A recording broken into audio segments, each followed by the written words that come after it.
The night I found out my husband was cheating, I didn't scream, I didn't cry. I poured myself a glass of red wine, sat down at the kitchen table, and started taking notes. Everyone thinks revenge is loud. Mine was quiet. It took 4 months, and he never saw a single second of it coming. His name was Mark. We had been married for 9 years.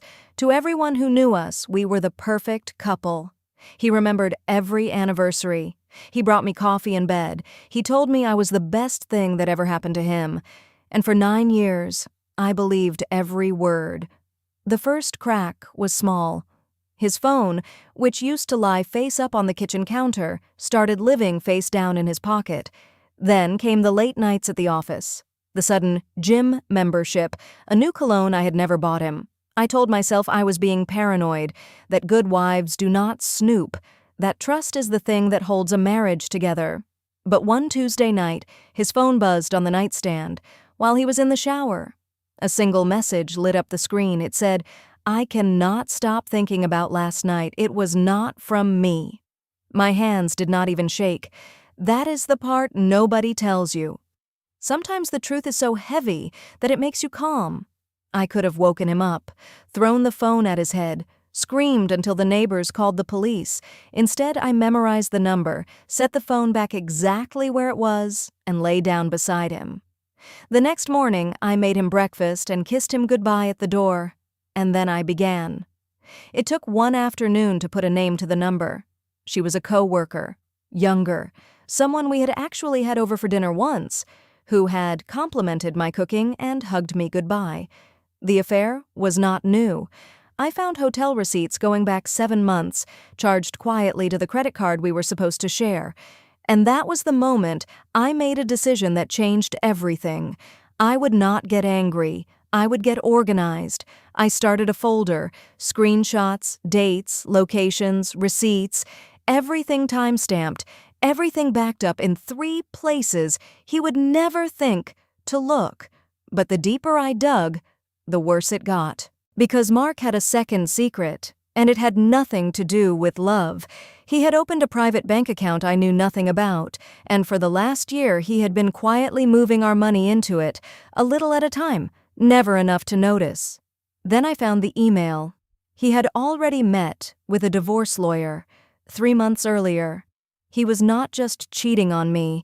He was planning to leave me, take the house, and build a case to paint me as the unstable one so he could walk away with everything.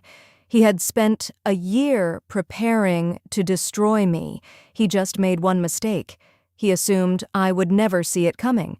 So I stopped being his victim, and I became the architect of his ending.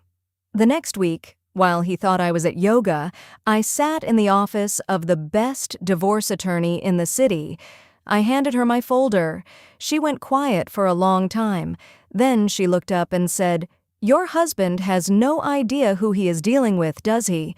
We secured certified copies of every financial record. Every transfer he thought was hidden was now documented legally with my name on the paperwork. I opened my own account. I protected my income. I made myself untouchable, brick by brick, while he kept whispering on the phone in the garage. And every single night, I came home and smiled at him. I asked about his day. I played the loving wife so well that I almost frightened myself. Then I learned something that turned the whole thing on its head. The other woman was married too, to a man who had absolutely no idea. And I learned that Mark had a very big night coming. His company was holding its annual gala, and he was about to be named partner in front of every important person in his world. He wanted me there, on his arm, the perfect wife for the perfect image on the most important night of his career. I said yes, of course, and then I bought a stunning red dress, the kind you do not forget. The morning of the gala, I did 3 things. First, I signed the divorce petition and gave my lawyer the green light to serve it that night. Second, I prepared a short, very factual presentation. Dates, screenshots, account numbers, the kind of thing that does not leave room for argument. And third, I scheduled one anonymous message, backed with proof, to be delivered to the other woman's husband at exactly 9 that evening. That night, the ballroom glittered, champagne flowed, his colleagues shook his hand, his boss called him the future of the firm. Mark took the stage to applause. He thanked the company, he thanked his mentor, and then he thanked his loving, supportive wife and gestured to me with a smile. The whole room turned to look at me and applauded, so I stood up, smiled, and walked toward the stage. I told him I wanted to say a few words about my husband. He handed me the microphone, beaming. That was the last moment of his life as he knew it. I thanked everyone for coming. Then, very calmly, I told them the truth. And behind me on the giant screen meant for his celebration, the first screenshot appeared. The room went silent. The kind of silence that has weight. Forks stopped moving. His boss set down his glass. And, across the room, the other woman went white. Then the doors at the back of the ballroom opened, and her husband walked in, holding his phone, looking for a face he had just been warned about.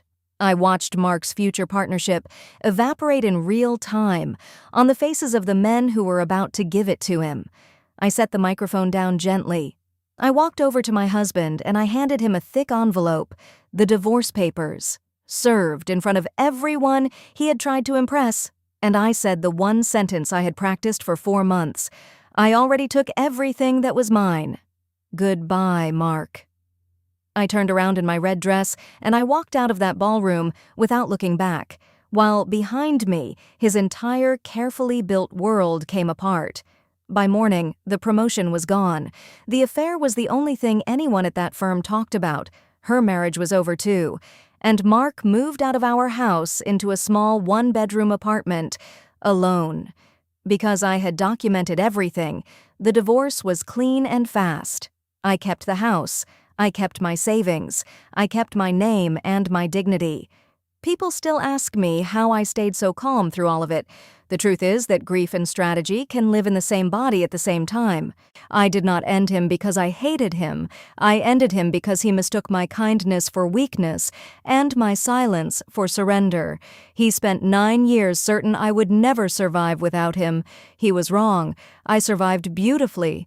And the best part is, he got to watch.